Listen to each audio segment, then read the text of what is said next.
Perfect. Perfect. Perfect. It was supposed to be a straightforward haul down one of those long, empty stretches of highway where cell service and civilization drop off for miles. The kind of route truckers dread but push through all the same. I'd been driving for hours with only the hum of the engine and the steady glow of the moon for company. Around 2 a.m., just as my eyes started feeling heavy, I noticed a set of headlights in the rearview mirror, faintly cutting through the darkness behind me. At first, it was just one pair of lights, distant and unassuming. But as I kept checking, more lights appeared, one after the other, forming a line in the rearview. They drew closer, and soon, I could make out what was behind me, an entire convoy of military-style vehicles, like something straight out of an old wartime photograph. Each truck was battered, covered in a thick layer of grime and mud as if they'd been driving through the backwoods for years. I kept my pace steady, hoping they'd just pass me by, but within seconds, they surrounded me, forming a tight box around my truck. 2 of their trucks moved in front of me, 2 lined up on each side, and 2 more pulled up directly behind. They all seemed perfectly choreographed, trapping me right in the center of their eerie formation. I hit the horn, hoping for some acknowledgement, some reaction. But nothing. They drove with the same hypnotic precision, silent and unwavering, each engine rumbling in low, synchronized hums that felt like they were vibrating through my chest. My heart pounded as I tried to keep my eyes on the road, but I couldn't help glancing at the trucks beside me. In the dim glow of their headlights, I caught sight of the drivers' faces. Each one looked pale and gaunt, their eyes hollow and glassy, staring dead ahead. No blinking, no expressions. Just vacant, sunken eyes fixed on the road, like they were in a trance or didn't even see me at all. I sped up, hoping to break free of the convoy, but every time I adjusted my speed, they matched it flawlessly. No matter what I tried, they held their formation around me, their headlights a blinding wall that caged me in. The air inside my cab grew colder, and the silence was so oppressive, like it was absorbing all sound except for the steady thrum of their engines. After what felt like hours trapped in this strange, silent prison, the vehicles began peeling away as abruptly as they'd appeared. One by one, each truck turned off its headlights and disappeared into the night, leaving me alone once more. I could barely breathe as I released my grip on the wheel, my fingers stiff from clenching so hard. I glanced down, and that's when I noticed my fuel gauge. Despite filling up before the trip, the needle had dropped to nearly empty, as if I'd lost hours worth of fuel in mere minutes. I pulled over to the shoulder, my hands trembling as I tried to gather my thoughts. Whatever I'd just experienced felt like something beyond the ordinary, something that didn't belong on that highway. When I finally made it to my next stop, I checked the dash cam footage, hoping to see proof of what I'd just gone through. But as I watched the playback, I saw nothing. No headlights, no vehicles, just mile after mile of empty, silent road, with me driving down it alone. It was as if that convoy had never existed, just a phantom that vanished as quickly as it had come. But every time I get back on that stretch of road now, I feel a cold, uneasy presence, like the convoy is out there waiting to surround me again. I was on my way home from a late-night gig, exhausted but determined to make it back before dawn. The highway stretched ahead, empty and still, and I figured taking a shortcut might save some time. That's when I spotted a narrow backroad branching off, tucked between dense trees, the kind of road you might pass 100 times without noticing. I took it without much thought, not realizing I was heading into something beyond strange. At first, everything was calm, a quiet, deserted road cutting through the woods, nothing out of the ordinary.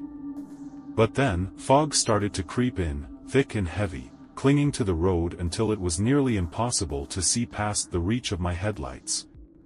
My GPS signal cut out, and a sense of unease began to settle in. I told myself it was nothing, just an old backroad, maybe one of those forgotten routes with spotty reception. But as I drove on, the road seemed to narrow, the trees pressing closer as if they were slowly swallowing up the path. That's when I noticed something strange: old, rusted streetlights lining the road. They weren't like anything I'd seen on a modern highway. They were tall, antique-looking, casting a dim orange glow that only made the fog thicker, obscuring everything but a few feet of pavement ahead. I glanced around, hoping I'd reach a turnoff or a way back to the main highway soon, but the road just kept winding deeper into that fog. Then I saw them, figures standing by the side of the road, barely visible through the haze. At first, I thought I was just seeing things, maybe the mist playing tricks on me. But as I got closer, I saw them more clearly: shadowy forms, standing in tattered clothes, turned toward the road with pale faces half hidden in the fog. They weren't moving, just watching as I passed, their eyes unblinking, tracking me like silent sentries. A chill ran down my spine, and every instinct told me to turn back.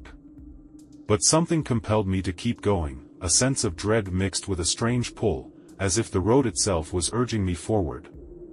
I gripped the wheel tightly, my heart pounding as I continued, hoping I'd soon find the highway or at least an end to this strange detour. But around the next bend, I found myself back in the same place I'd been just moments before, same rusty streetlights, same shadowy figures staring. My pulse quickened as I realized what was happening. No matter how far I drove or which way I turned, I kept looping back to the same stretch, as if the road was playing tricks on me, trapping me in an endless cycle. I took another turn, and then another, desperately hoping for a way out. But each bend only led me back to those figures, who seemed closer each time, their eyes fixed on me, unblinking and almost expectant.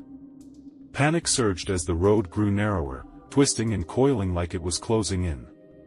The fog thickened until I could barely see the road itself, and the figures by the roadside seemed to inch closer with every pass, creeping toward the car. The air felt suffocating, the silence pressing down around me until even the sound of my own breathing seemed swallowed by the mist. My fingers ached from gripping the wheel, my heart racing as I drove faster, more desperate with each loop, trapped in this strange, ghostly maze. Then, just when I thought I might never escape, the fog began to thin.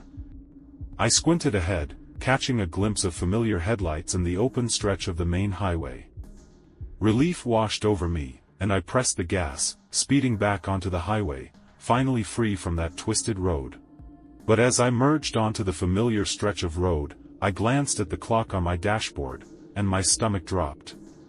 It hadn't moved a minute since I'd first taken that turn. It was as if time itself had frozen, the minutes lost somewhere in that endless fog. Even now, whenever I drive past that shortcut late at night, I feel an unnatural pull toward it, as if the road remembers me, waiting for me to make that turn again. And every time I feel that familiar chill, I can almost see those shadowy figures in the corner of my eye, watching, waiting, like they're hoping for a second chance to trap me in their timeless, haunted loop. Driving alone at night on a highway can make anyone feel a bit uneasy, especially when you're out there in the middle of nowhere, surrounded by nothing but trees and darkness.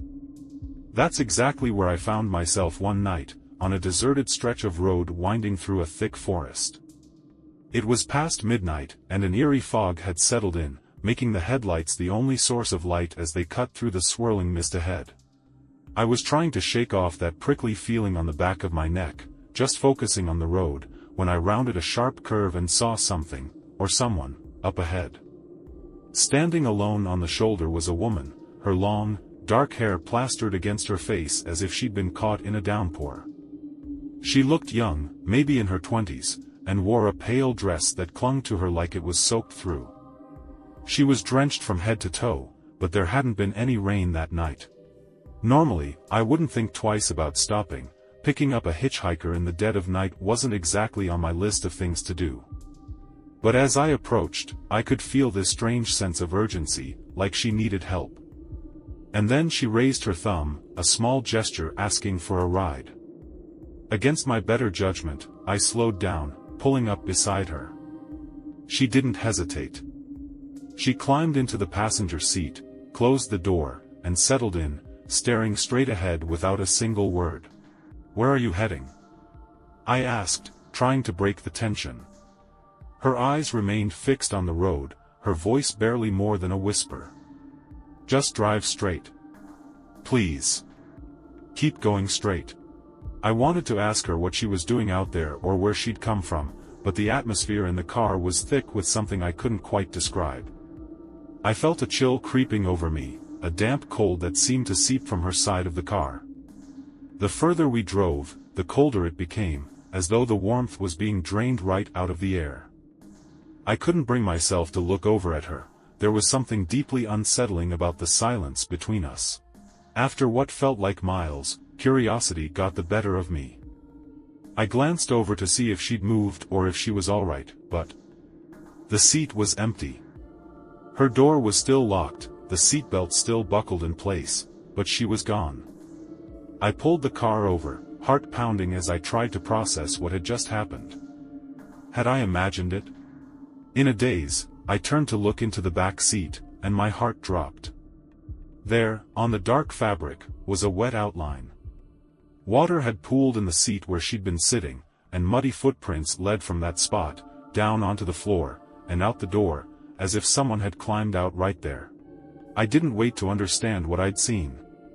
I hit the gas, the car lurching forward as I sped away, hands gripping the steering wheel so tightly my knuckles turned white.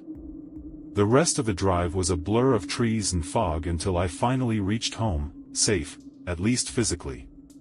But the experience stayed with me, haunting my mind every time I set out on that same highway. Now, whenever I drive that stretch of road, I can feel it, that cold, lingering presence that seems to hover just at the edge of sight, waiting. As if she's still out there, needing one more ride.